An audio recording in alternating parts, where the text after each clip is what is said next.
Sarah Stern for this great opportunity and her great efforts to represent me and tell my story of pain to many people. And now I have lots of support in the challenges that I have, especially recently. I am very honored and very grateful for Emmett. And it's a great privilege to be here tonight with you guys. Thank you so much for your support.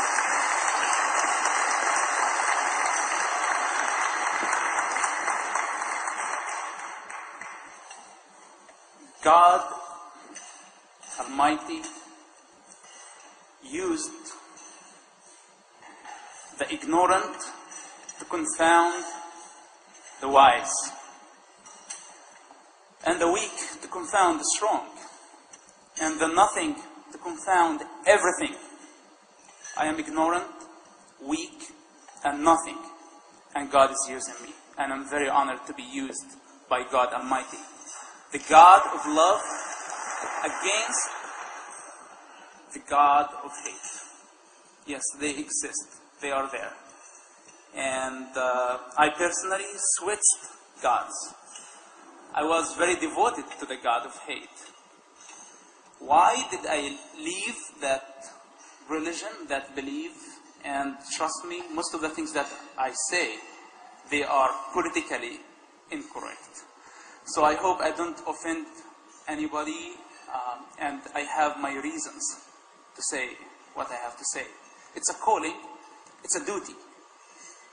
And I witnessed enough blood and enough sufferings of many victims of bad ideologies and fake gods that gives me, I think, the authority and the power to keep going. And nobody is going to stop me. I don't care if it's politics.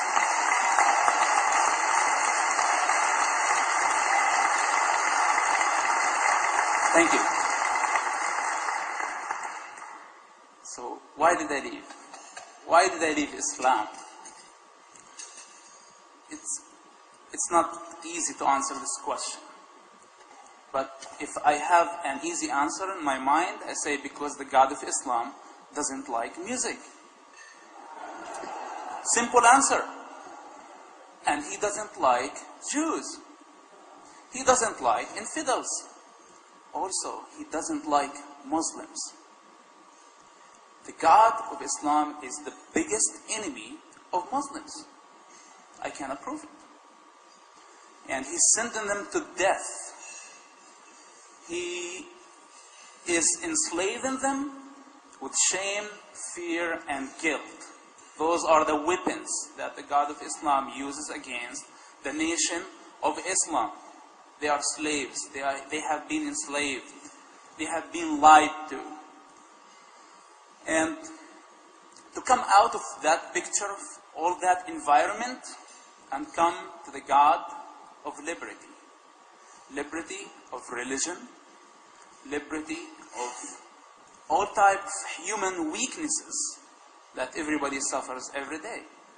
To come from a country that absolute control, its constitution, absolute control, liberty. To come to this great country of freedom and liberty. This is why America is a great country. This is why I believe this nation is a great nation. Not because of a strong economy, not because of strong currency or a strong constitution. Not only these, because of liberty. Because of the liberty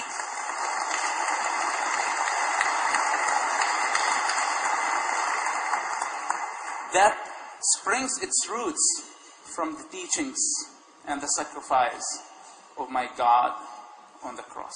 I'm sorry, I'm not here to preach. I'm not a preacher. And I know that we are short on time. But all the credits goes to my God. When I was affiliated with Hamas, at the same time I was affiliated with the Israeli Shin Bet, Christian, a beginner Christian, I was reading the Bible, and one of the many verses said, "Give whoever asks you." So I was walking in West Jerusalem, the Jewish side of Jerusalem. And a homeless beggar asked me to help him.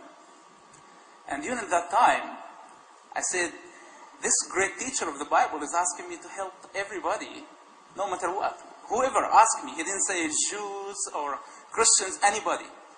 It's unconditional love and unconditional giving. So I gave that man just pennies. But from that point, my life started to change forever. It's all about humanity. Our God came in the flesh because He's human, because He loves us. He loves everybody unconditionally. And unfortunately, the God of Islam is not this type of a God. I think He's a terrorist because He mandates killing. And by the way, when we talk about the Quran, there is a huge difference. There are in the Bible violent verses. And I am not saying that the Quran also has some violent verses. What I'm saying that the Quran mandates killing. It's a way of worshipping. It's a way of worshipping by killing everybody who doesn't believe in Islam.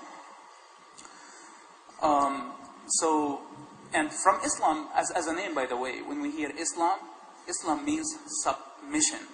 Islam doesn't mean peace. Salam means peace. Islam means submission.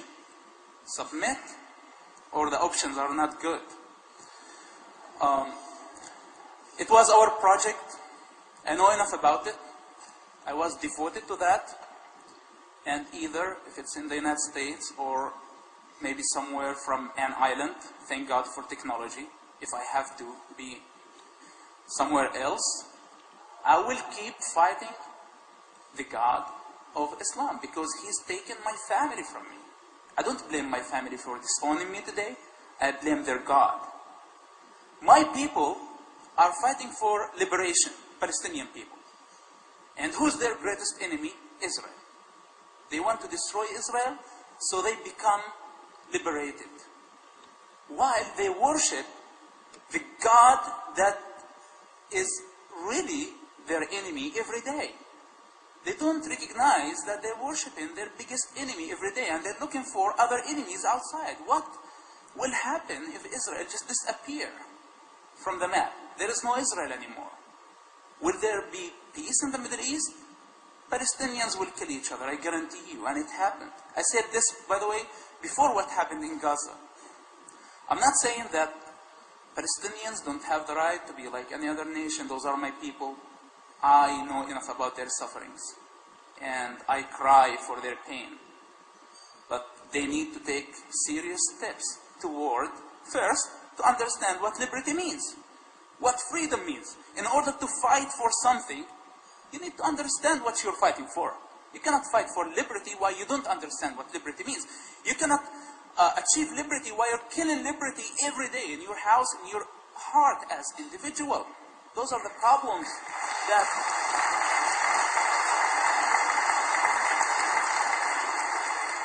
And those are the biggest enemies. Unfortunately, maybe many people gave up on us. And I'm telling you, I'm not the only one. We have lots of heroes. They're working in the shadows. We don't take our permissions from governments. And we can do our duty without financial support, without anything, with the power of our God. In order to defeat this evil God, we cannot defeat him with any type of nuclear weapon, unfortunately, because it's an idea, it's ideology. And when we have ideological problem, we need ideological solution. We are going to seed the doubt in the mind, in the heart of every Muslim, suicide bomber, terrorist, moderate, fundamentalist, fanatic, all of them.